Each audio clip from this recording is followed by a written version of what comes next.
পহেলা বৈশাখের শোভাযাত্রা আর নয় মঙ্গল শোভাযাত্রা নামে, এবার নতুন নাম বর্ষবরণ আনন্দ শোভাযাত্রা নামে উদযাপন করা হবে। শুক্রবার সকালে ঢাকা বিশ্ববিদ্যালয়ের চারুকলা অনুষদের ওসমান জামাল মিলনায়তনে সংবাদ সম্মেলনে এ সিদ্ধান্ত জানান চারুকলা অনুষদের ডিন অধ্যাপক ডক্টর আজহারুল ইসলাম চঞ্চল।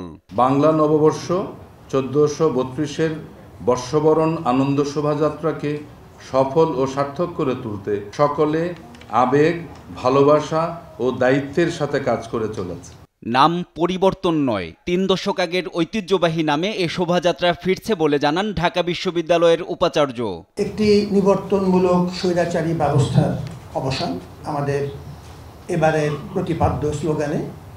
সেটা হচ্ছে মূলত ঐক্যের ডাক, সম্প্রীতির ডাক।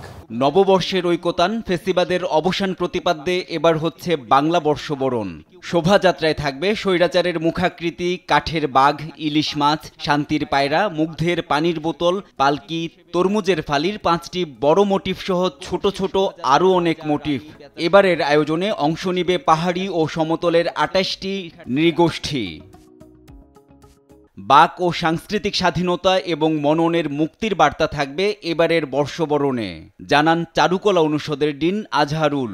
সংবাদ মাধ্যম ব্যক্তিবৃন্দ, এদিকে নববর্ষের দিন সকাল 8টা থেকে বেলা 12টা পর্যন্ত মেট্রো রেলের শাহবাগ ও টিএসসি স্টেশনে যাত্রী ওঠানামা করবে না। সেই সঙ্গে বিকেল 5টার পর জনসাধারণ ঢাবি ক্যাম্পাসে প্রবেশ করতে পারবে না বলেও জানানো হয় প্রেস ব্রিফিংয়ে। বরাবরের মতোই এবার আয়োজনে বিকাল 5টার পরে ক্যাম্পাসে কোনো প্রবেশ থাকবে না। এনআই নাহিদ, দেশ টিভি, ঢাকা।